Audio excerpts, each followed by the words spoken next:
Mayank, Trump की एक बात जो कि मिडिल ईस्ट के कई ऐसे देश हैं जिनको रास नहीं आ रहा है और हमास को तो बिल्कुल भी रास नहीं आ रहा है। उनका कहना है कि जिस जमीन के लिए हमने इतनी लड़ाइयां लड़ी, अब वहां से ट्रंप कह रहे हैं कि चले जाओ। हमास की बात कही, देखिए हमास तो इस बयान को कतई स्वीकार करने को राजी नहीं है, बल्कि बहुत एग्रेसिव उनके रिएक्शंस आए हैं। अबू जुहरी जो है, उन्होंने प्रवक्ता जो है हमास के, इन्होंने कहा है कि गाजा को लेकर ट्रंप ने जो कहा है वो हास्यास्पद और बेतुका है। इस तरह का कोई भी विचार क्षेत्र में अशांति लाएगा। हमास की तरफ से साफ साफ कह दिया गया है कि आप जो करना चाहते हैं ये कतई स्वीकार नहीं होगा, और अगर इस तरह का कोई कोशिश भी की जाती है तो इस क्षेत्र में अशांति, परिणाम अच्छे नहीं होंगे। अब आप समझ जाइए कि उनका कहने का क्या मतलब है। दूसरी तरफ एक इंटरेस्टिंग बात यह हुई है कि ट्रंप के इस बयान के बाद एक बैठक होती है, इसमें मिस्र, सऊदी अरब, कतर, जॉर्डन, संयुक्त अरब अमीरात और फिलिस्तीनी जो प्राधिकरण है PLO जो है, इसके विदेश मंत्रियों की एक मुलाकात हुई, जिन्होंने इस ट्रंप के बयान पर चर्चा की, और उसके बाद इनकी तरफ से एक संयुक्त बयान जो है वो रिलीज किया गया है। और इनका कहना ऐसा है कि अगर फिलिस्तीनियों को उनके स्थान से हटाने की कोशिश होती है तो ये फिलिस्तीनी नागरिकों के अधिकारों का उल्लंघन होगा। अब देखिए, ना सऊदी अरब इस मामले में अमेरिका के साथ है, ना मिस्र साथ है, ना जॉर्डन साथ है, ना UAE साथ है।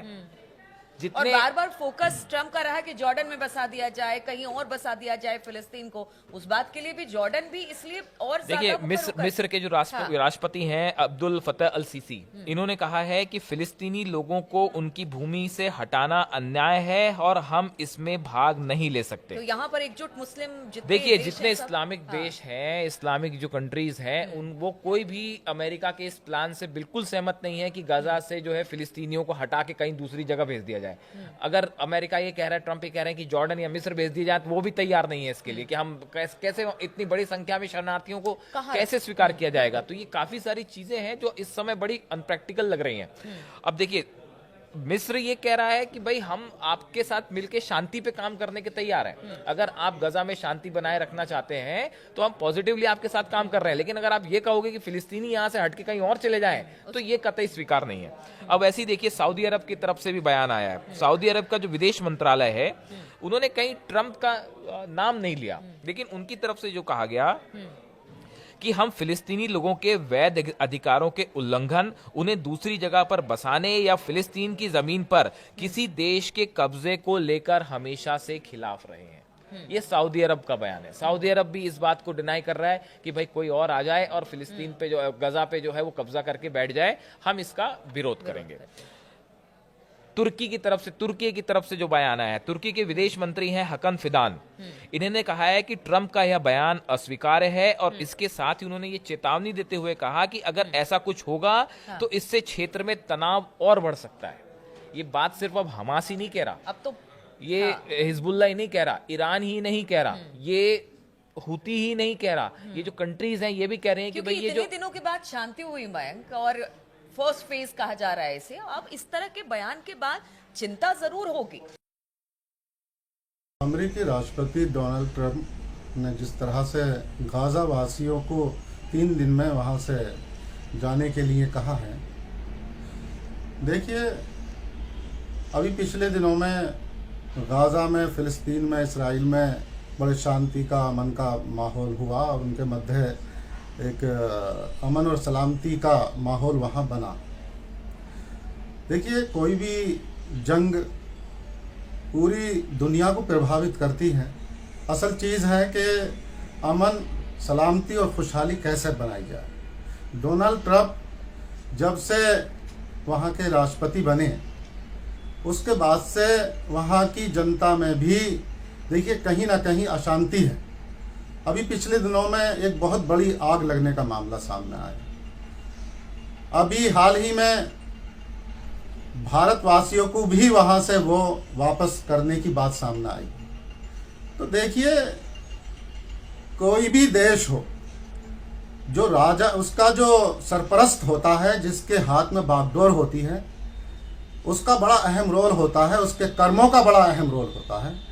किसी भी देश की खुशहाली, उन्नति, तरक्की, सलामती के लिए जो सरपरस्त है देश का, जिसके हाथ में बागडोर है, उसका बहुत बड़ा अहम रोल होता है। अपने कर्मों से ही आदमी महान बनता है और कर्मों से ही नीचा हो जाता है। हमारे देश के प्रधानमंत्री जी जो अपने कर्मों से पूरे देश में अमन और सलामती और खुशहाली बनाए हुए हैं, और यही चीज़ है कि हमें विश्व गुरु बनाएगी, हमारे भारत को विश्व गुरु बनाएगी। तो हम तो यही कहना चाहते हैं कि कोई भी बयान दिया जाए तो पूरे देश की सलामती, पूरी दुनिया की, संसार की सलामती, अमन और खुशहाली के लिए दिया जाए, लोगों को आबाद करने के लिए दिया जाए, ना कि उन्हें घर से बेघर करने के लिए दिया जाए, ना कि बर्बाद करने के लिए दिया जाए, ना कि अशांति पैदा करने के लिए दिया जाए। किसी देश के लोग जो वहां रहते हैं उनको वहां से हटाने की जब कोशिश होती है तो ये आसान नहीं होता है। और इतनी बड़ी संख्या में अगर फिलिस्तीनियों को हटाना आसान हो गया होता तो ये कब का हो गया होता, ये अब तक नहीं हो पाया। इतने समय से जो ये फसाद छिड़ा हुआ है, इतनी तबाही, इतना विध्वंस हो रहा है और इस मामले में आप सफल नहीं हो पा रहे हैं। उसकी वजह आप देखिए, आप अफगानिस्तान की बात कर लीजिए, आप इराक की बात कर लीजिए, वियतनाम की बात कर लीजिए, सब जगह ये जो फोर्स के दम पे जब चीजें होती हैं तो बड़ा मुश्किल होता है, मामला आसान नहीं होता है। अच्छा देखिए, दूसरी तरफ ये है कि यहाँ तो इस तरह के बयान दिए जा रहे हैं कि फिलिस्तीनियों को उन्हीं की जमीन से हटा दिया जाएगा, जिसके लिए फिलहाल तो देखिए सब अब मिडिल ईस्ट के जितने देश हैं वो देखिए सब इसके समर्थन में। एक इंटरेस्टिंग बात ये भी है कि देखिए ट्रंप जो है वो ट्रंप शांति भी चाह रहे हैं। मतलब ट्रंप के साथ ये बात भी है कि ट्रंप ये नहीं चाह रहे कि युद्ध हो या फिर से संघर्ष हो, लेकिन उनका जो प्लान है उस प्लान का एग्जीक्यूशन किस तरह से लोग कह रहे हैं कि जो वो विकास सोशल मीडिया में से चर्चाएं हैं कि हाँ। ये जो है थोड़ा सा प्रैक्टिकल नहीं है, और इसको अगर लागू करने की कोशिश की जाएगी तो फिर हो सकता है कि सीज फायर खत्म हो जाए और फिर से जंग शुरू हो जाए, फिर वही मिसाइल और रॉकेट वाले। मयंक वो ये बता रहे हैं कि ठीक है आप वहां पर विकास कीजिए, आप जो वहां चीजें खत्म हो गई, खराब हो गई, उसको दुरुस्त कीजिए, लेकिन आप ये कह रहे हैं कि जिनकी धरती है उनको वहां से हटाकर फिलिस्तीन जो गजा के लोग हैं वो इस समय ये उनकी आवश्यकता है कि भाई वहां पे उनके घर फिर से बने, वहां पे अस्पताल फिर से बने। अब देखिए असल में इस बयान के पीछे जो मैं समझ पा रहा हूँ, या जो सोशल मीडिया में कुछ एक्सपर्ट कह रहे हैं कि अमेरिका ये चाहता है कि इजराइल को सुरक्षित किया जाए, गजा की तरफ से किसी भी तरह की चुनौती इजराइल को ना मिले, वहां से कोई रॉकेट हमले ना हो, हमास किसी तरह का अटैक ना करो।